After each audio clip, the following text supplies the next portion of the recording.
Their laughter slices through the Grand Hotel lobby like a broken champagne flute hitting the floor.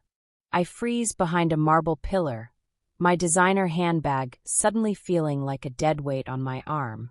My husband's voice rises above the rest, carried on a current of smug amusement. "Mom's right, it's better this way. Catherine would just make everything complicated." I press my hand against the cold marble, bracing myself. My name is Catherine, and I've just learned that I'm not invited to my own family's vacation, the vacation I funded. The Louis Vuitton suitcase I meticulously packed sits abandoned in my car, filled with carefully chosen outfits and gifts for everyone. Even Nate's favorite comic books. What a fool I've been. "She's always trying so hard," Charlotte, my sister-in-law, adds with a sigh. "It's exhausting watching her pretend she belongs." My mother-in-law, Marian, doesn't miss a beat. Well, new money always stands out. Still, her generosity has its uses. Laughter echoes through the vaulted ceiling, bouncing off the pristine surfaces. I watch their reflections shimmer in the fountain's water, distorted, twisted. My husband of 3 years stands slightly apart, hands in his pockets. He doesn't defend me. He never does. "Did you tell her you had a work emergency?" Marian asks. Joseph scratches the back of his neck, his tell when he's lying. "Yeah, she bought it. Said she'd wire the money for the rooms today." My fingers automatically move to my phone, muscle memory pulling up my banking app. Then I pause. The realization crashes into me like a rogue wave. I've been doing this for years. Covering for them. Financing their indulgences. Trying to buy my way into a family that sees me as nothing more than an ATM with an inconvenient personality. "Excuse me, ma'am." A hotel employee approaches. "Can I assist you with something?" I straighten my spine and force a polite smile. "Yes, actually. I need to speak with your manager about some reservation changes." The staff member gestures toward the front desk. As I walk past my husband and his family, none of them notice me.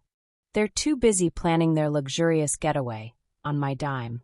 At the desk, I meet the manager's gaze. "The Carter party reservation. I need to make some adjustments." "Of course, Mrs. Carter. What would you like to change?" I inhale deeply, steadying myself. "Move my reservation to the presidential suite." A pause. "And the other rooms?" I let the words settle before delivering the final blow. "Cancel them. Immediately." His fingers hesitate over the keyboard. "All 5 rooms?" "Yes. And ensure that I am the only authorized payment source for any charges to my suite." As the changes go through, I hear Miriam's voice rise in outrage at the other end of the lobby. The front desk must have already informed them. I don't turn around. "Will you be checking in now, Mrs. Carter?" I take the key card, feeling its weight in my palm. "No. I'll be back later." I tuck it into my purse, my voice steady. "First, I have some shopping to do." Walking toward the exit, I hear Joseph calling my name. I don't stop.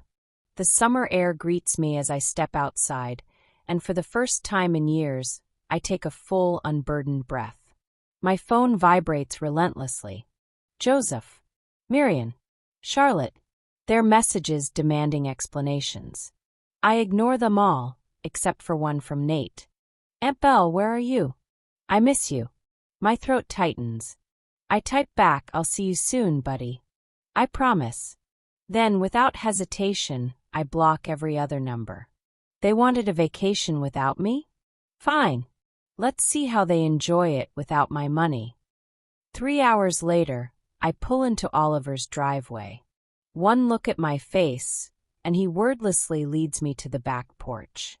A few minutes later, he returns with 2 glasses of whiskey, the ice clinking as my hands tremble.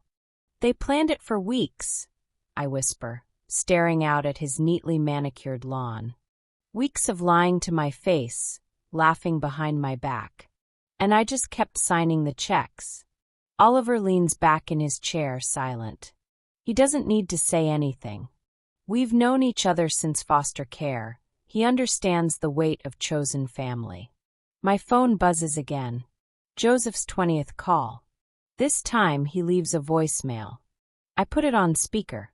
Bree, baby, please. Mom's hysterical. The hotel's threatening to call security.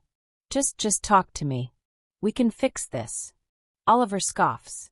Funny how they only care when the money stops flowing. Before I can respond, another text pings from Charlotte. How dare you embarrass us like this, after everything we've done for you? I let out a hollow laugh. Everything they've done for me? Last month, I paid for Nate's entire private school tuition. Last week, I covered Miriam's emergency roof repair. Yesterday, I bought Charlotte's husband a new golf set because she claimed he was depressed. And Joseph? Joseph, who hasn't held a steady job in 3 years, who says he's finding himself, while I run a company and bankroll his entire family. My phone buzzes again. Miriam this time. I've never been so humiliated. Is this how you repay family? Family. The word tastes bitter. I remember Miriam's words when Joseph proposed. You should feel lucky we're willing to overlook your unfortunate background. Money doesn't buy class, but at least it buys acceptance. Oliver's expression darkens. And you stayed.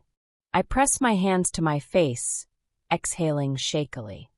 I thought if I gave enough, they'd eventually see me. Really see me. God, I'm an idiot. You're not an idiot, Oliver says firmly. You're someone who lost her parents too young and wanted a family. They took advantage of that. Another message pops up. This one from Nate's phone, but the text is unmistakably Charlotte's. Nate's crying because of you. Hope you're happy. Something inside me snaps. I push off the chair and start pacing. 3 years. 3 years of bending over backward, of swallowing their insults, of watching Joseph choose them over me every single time. And for what? To be their secret shame? Their personal ATM. Oliver watches me. So, what are you going to do about it? I stop pacing. For the first time all day, my mind is clear. First, I'm calling my lawyer. Then my accountant. I want to know exactly how much they've drained from me. I down the rest of my whiskey. And Joseph? He made his choice in that lobby. Now I'm making mine. Oliver studies me for a moment, then nods. You know they'll try to spin this. Make you the villain. Let them. I pull out my phone and start typing. I've kept every receipt. Every text begging for money. Every urgent expense. 3 years of documentation showing exactly how loving they've been. A car pulls into the driveway. Joseph's BMW, the one I bought him. Oliver raises an eyebrow. Tracked your phone, probably. Joseph steps out, running a nervous hand through his hair. For a split second, I see the man I married. Then I remember his laughter in the lobby. I straighten my shoulders. No more running. Oliver stands. Want me to handle this? I squeeze his hand. No. But stay close. Joseph walks up the steps, his face carefully composed. Bree, baby, you're not thinking clearly. I meet his gaze, my voice steady.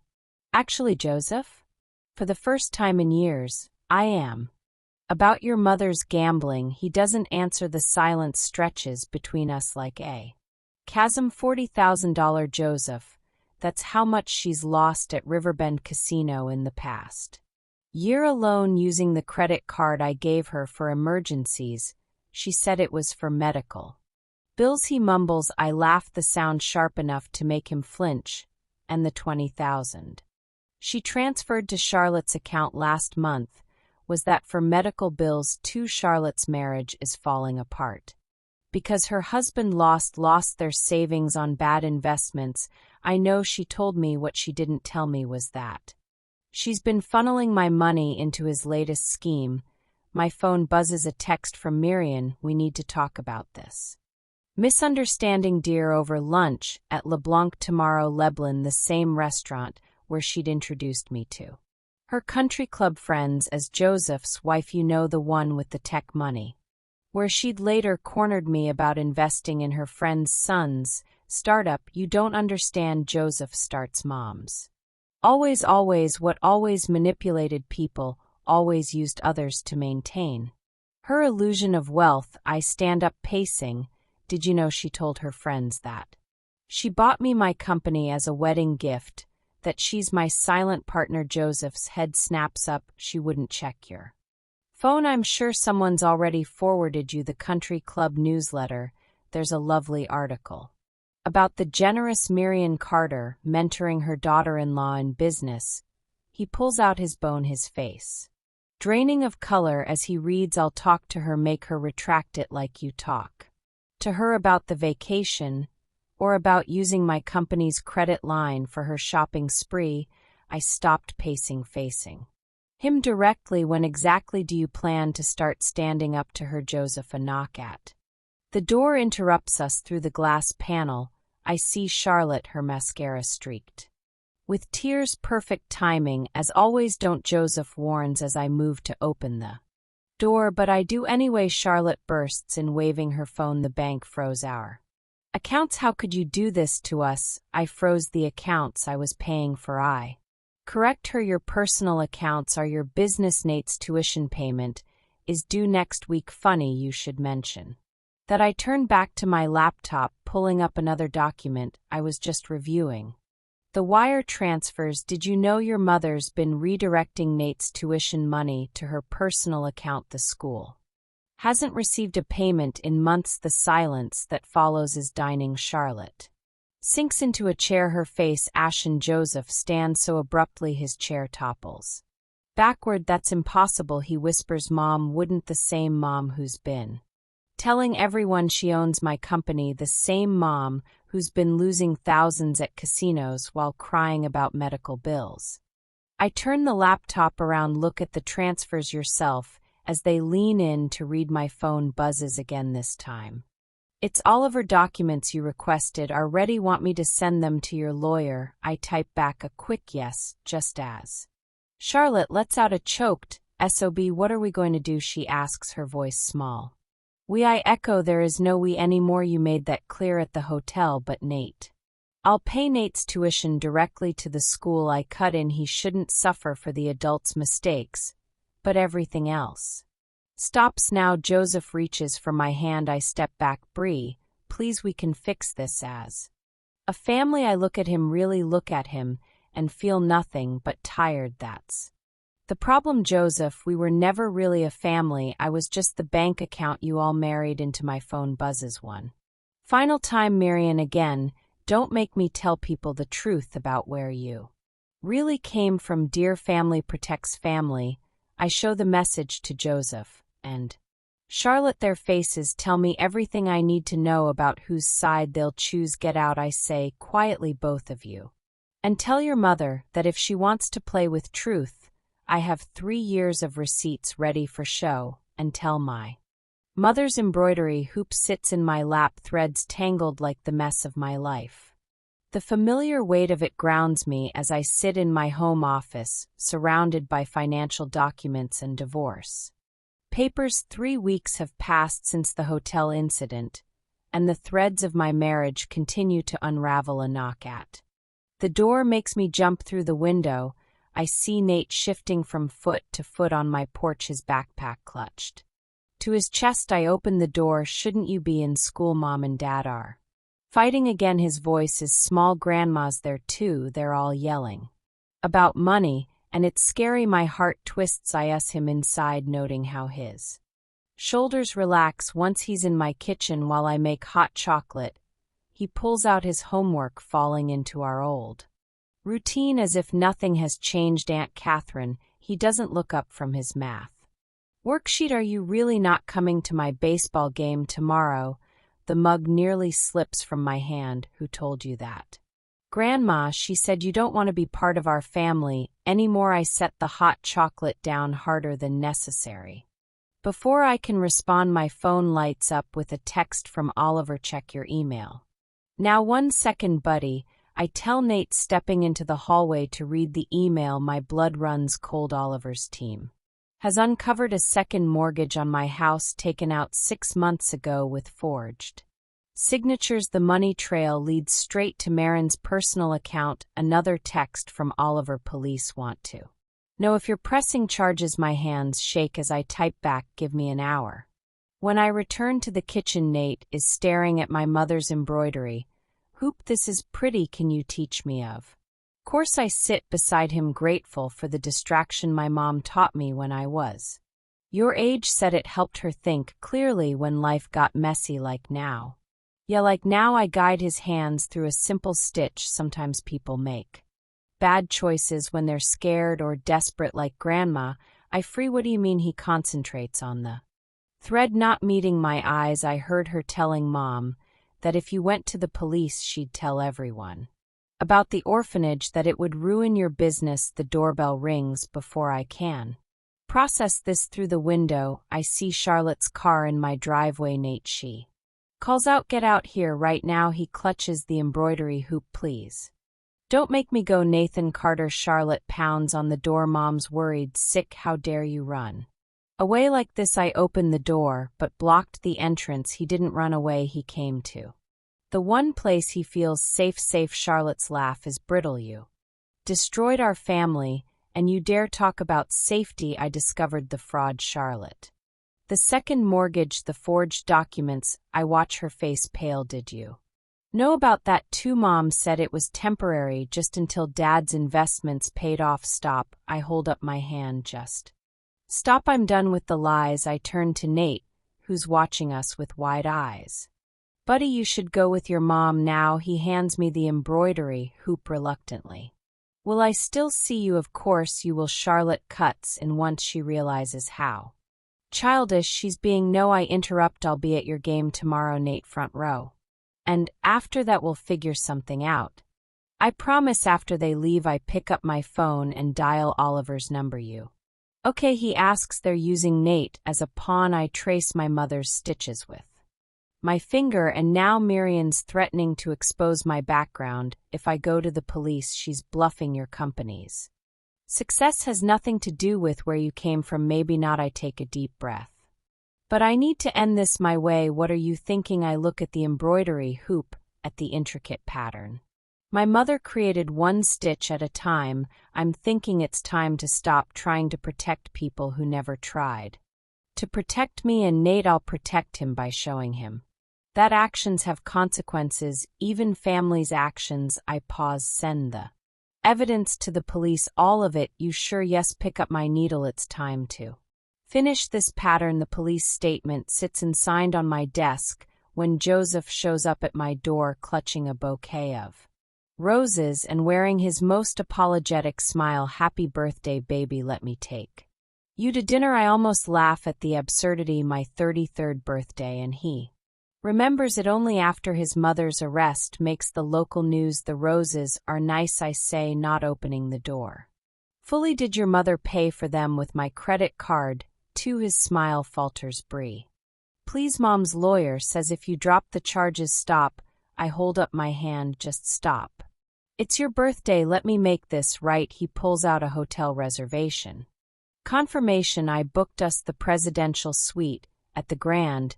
Just us this time, no family drama. The same hotel where this all started. My phone buzzes. Another message from Miriam's lawyer, no doubt trying to negotiate. I've received 15 calls today alone. Come on, Joseph, please remember our first anniversary.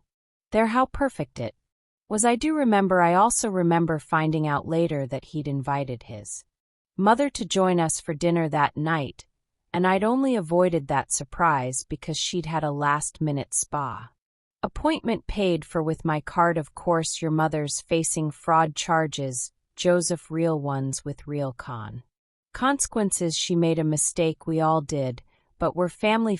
I pull out my phone, scrolling through messages like when Charlotte told the country club I was investigated for embezzlement, or when your mother tried to convince my board of directors that I was mentally unstable. They're scared you've taken everything I took back, what was mine. My voice doesn't shake anymore when I say this. There's a difference. He steps closer, his cologne familiar and dangerous. One dinner. Let me explain everything before I can respond. A car pulls into my driveway. Oliver, he steps out holding a manila envelope, his face. Grim, perfect timing, I say, stepping back from Joseph. Come in, Oliver. Joseph's expression darkens. Him, really, on our birthday dinner night? Your mother's birthday gift arrived early, Oliver says, handing me the envelope.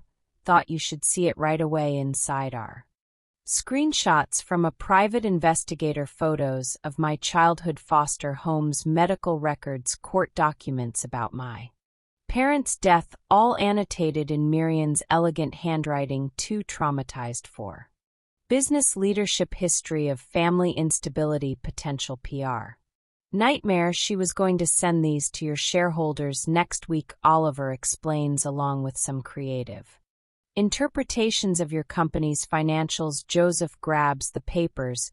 She wouldn't. She was just protecting herself from what I asked quietly from the orphan who gave her everything she asked for, who funded her lifestyle, who tried so desperately to be the daughter she wanted. If you just drop the charges, get out, the words come easily now. Both of you. Oliver raises an eyebrow, but nods understanding as he leaves. Joseph makes one last attempt. The hotel reservation, our anniversary suite, is as empty as every promise you've ever made. I hand him back the roses. Give these to your mother. I'm sure she'll appreciate the gesture, especially since she probably paid for them. Bree, I signed the divorce papers this morning. IST back inside. Happy birthday to me. I close the door on his protests and lean against it, listening to his footsteps fade. My phone buzzes again. A text from Nate. Happy birthday, Aunt Catherine. Mom says I can't come over, but I made you something in art class. Attached is a photo of a crayon drawing me teaching him embroidery, both of us smiling in wobbly letters across the top. Real family. I look at my mother's embroidery hoop, then at Miriam's annotated investigation photos. 3 years of trying to buy, love of attempting to stitch together a family that was already rotted at the seams. I pick up the unsigned police statement. There's a certain poetry to it. Miriam trying to use my past against me, not realizing that surviving that past is what finally gives me the strength to do this. I sign my name with steady hands. Some patterns I've learned aren't worth completing. The Grand Hotel's presidential suite feels like a mausoleum. I stand at the window watching the sunset paint the city gold while my phone lights up with messages from Joseph's lawyer, apparently pressing charges against your mother-in-law is unnecessarily vindictive. A knock at the door makes me jump. Room service wheels in my solitary birthday dinner, the same meal I'd planned to share with the family weeks ago. The waiter's pitying smile tells me he remembers me from that day. Will anyone be joining you, Mrs. Carter? No. I gestured to the empty room.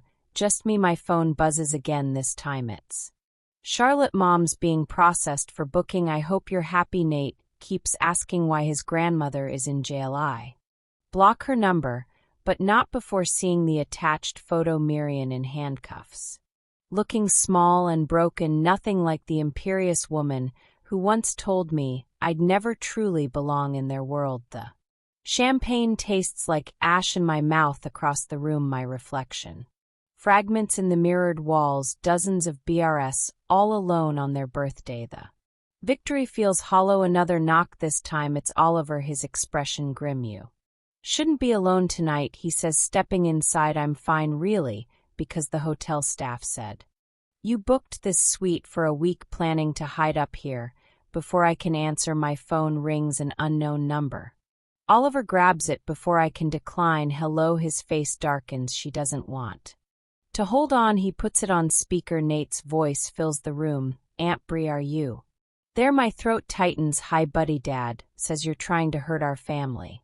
But that's not true, right? You're coming to my game tomorrow. In the background, I hear Joseph's voice. That's enough, Nate. Give me the phone. The line goes dead. Oliver watches me sink onto the couch. They're using him against me. I whisper, they're desperate. The fraud charges. Maybe I should drop them. The words taste bitter for Nate's sake, and let them win after everything. I gesture at the elaborate suite, the untouched dinner. Look at me. Oliver hiding in the same hotel, where this all started eating alone on my birthday some victory Catherine another. Knock interrupts us this time it's the hotel manager looking uncomfortable. Mrs. Carter there's a situation in the lobby your husband and his family are demanding to see you they're causing. Quite a scene I follow him to the security monitors there they are Joseph, Lindsay and several Carter cousins all wearing party hats and carrying gifts a grotesque parody of a birthday celebration they're saying you destroyed their family the manager explains that. You're mentally unstable from your childhood trauma, my hands shake how did. They your mother-in-law's lawyer released your foster care records to the press an hour ago Oliver shows me his phone the story's already trending locally there. Painting you as a damaged orphan taking revenge on the family that tried to help you the room spins years of carefully built walls of protecting my past crumbling in minutes Mrs. Carter the manager shifts nervously should we call the police through the monitor I watch. Joseph charm the front desk staff see Charlotte cry prettily for the gathering crowd they're playing their roles. Perfectly the concerned family trying to help their troubled relative. No I say finally no. Police Catherine Oliver warns don't let them manipulate you, but I'm already. Walking to the elevator in my reflection, I see my mother's stubborn chin her straight spine the strength that helped her survive until cancer took her leaving me alone at 12 what are you doing Oliver follows me finishing this my way the elevator doors open to the lobby my husband and his family wait with their audience their gifts there.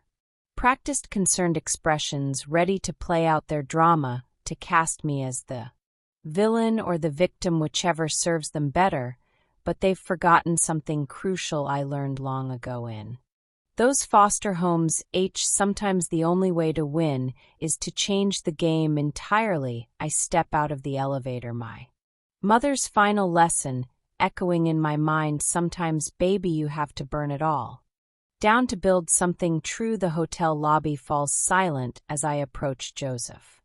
Steps forward arms outstretched playing the concerned husband for his growing audience Bree sweetheart we're all here to help like you helped yourself to my company's credit line my voice carries across the marble floor or like your mother helped herself to a second mortgage on my house Charlotte clutches her pearls, the ones I bought her last Christmas you're making a scene no I turn to address the watching crowd a scene is what your mother made at the country club telling everyone she built my company a scene is what you made at the bank trying to access my accounts with forged documents that's enough Joseph. Grabs my arm you're having another episode one wrench away from him touch me. Again and I'll add assault to the charges Oliver steps between us, but I wave him back the crowd has grown phones. Recording everything perfect you want to talk about my past I project my voice. Letting it fill the space let's talk about it yes I was orphaned at 12 yes I went through foster care, and yes I built a multi-million-dollar company from nothing murmurs ripple through the audience Joseph's cousins shift uncomfortably what they won't tell you I continue is how they used that company's success how they drained its resources. While mocking its founder how they plan vacations with my money while excluding me from them, that's not true. Charlotte shrieks we loved you really I pull out my phone should I play the recording from this lobby 3 weeks ago where you all laughed about keeping me away, or should I show the bank? Statements proving where my money really went Joseph pales Bree please think about. Mom your mother thought about herself plenty when she forged my signature, when she planned to destroy my reputation. With my childhood records a new voice cuts through the tension, is that true dad Nate pushes. Through the crowd his baseball uniform dusty from practice his eyes are wide. Questioning Nate go wait in the car Charlotte, starts no he stands his ground. Is that why grandma's in jail because she stole from Aunt Belle the silence is deafening Joseph looks between his nephew and me trapped in his own web of lies they didn't just steal money Nate my Voice softens, they stole trust, they stole family, we are your family, Joseph. Explodes, everything we did, because you needed us, you were alone. Damaged, I was never damaged, I stepped closer, meeting his eyes, I was strong. Enough to survive loss, to build something from nothing, the only damage here is what you did to cover your own.